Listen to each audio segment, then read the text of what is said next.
Party অফিসে এসে যে কন্ডোলেন্স বইটা আছে ওখানে আমাদের মনের কথা কিভাবে আমরা তাকে উপলব্ধি করি বা করেছি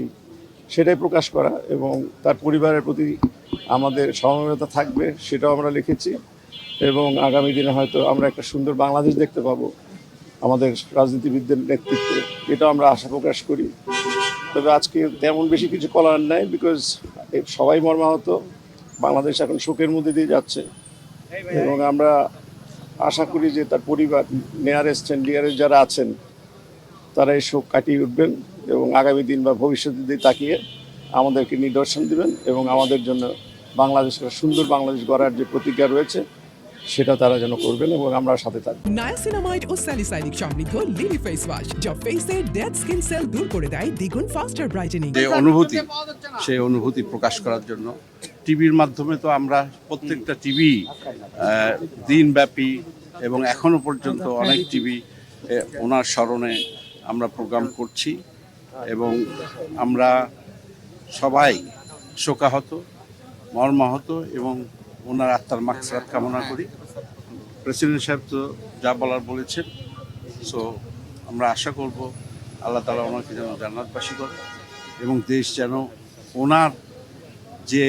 মঠো বা ওনার যে দিক নির্দেশনা ছিল সেইভাবে যেন দেশ এগিয়ে যাক, এটাই আমাদের কামনা। না, আজকে আমাদের কিন্তু ওইভাবে কোনো কিছুই ছিল না, আমরা এটা আশা করতে পারি না, বিকজ আমরা এসেছি আমরা যে শোকাহত, আমরা যে মর্মাহত সেটা বইয়ের মাধ্যমে প্রকাশ করা, সেজন্য আমরা এখানে এসে কন্ট্রোলেন্স যে বইটা আছে সেখানে আমাদের হয়েছে। আর আমরা এখানে মহাসচিব যেহেতু ছিলেন সেহেতু মহাসচিবের সাথে সাক্ষাৎ হয়েছে, কিন্তু এটা একটা ফর্মাল কিছু না, ইনফর্মাল এখনো পর্যন্ত হয় নাই। তবে ওনারা তো জানেনি, মহাসচিব জানেনি যে এবং ভবিষ্যতে হয়তো হবে, কিন্তু আজকে দিনটা কিন্তু এটা মানে আমার মনে হয় না এটা যদি হতো এটা ঠিক হতো না, কারণ আমরা আসছি শোক প্রকাশ করতে, আমাদের মনের যে এটা প্রকাশ করার জন্য আমরা এসেছি এবং কন্ডোলেন্স বইয়ে সিগনেচার করার জন্য। আমরা কোনো মিটিংয়ে আসিনি আজকে, এটা আমাদের নিজেদের তাগিদে এসেছি, এমন না যে এটা পার্টি অফিস বলেছে আসছে তার জন্য এসেছি, না, এটা আমরা নিজেদের তাগিদে আসছি আমাদের প্রকাশ করার জন্য। কারণ টেলিভিশন তো বাংলাদেশের সব জায়গাতে এতগুলো টেলিভিশন, তো আমরা সবাই একসাথে আছি এবং আগামী দিনে একসাথেই থাকবো, এই ভাবটাই আমরা প্রকাশ করতে এসেছি। আদার দেন আমরা যেটা কন্ডোলেন্স বইয়ে লিখেছি আমাদের মরহুম খালেদা জিয়ার জন্য।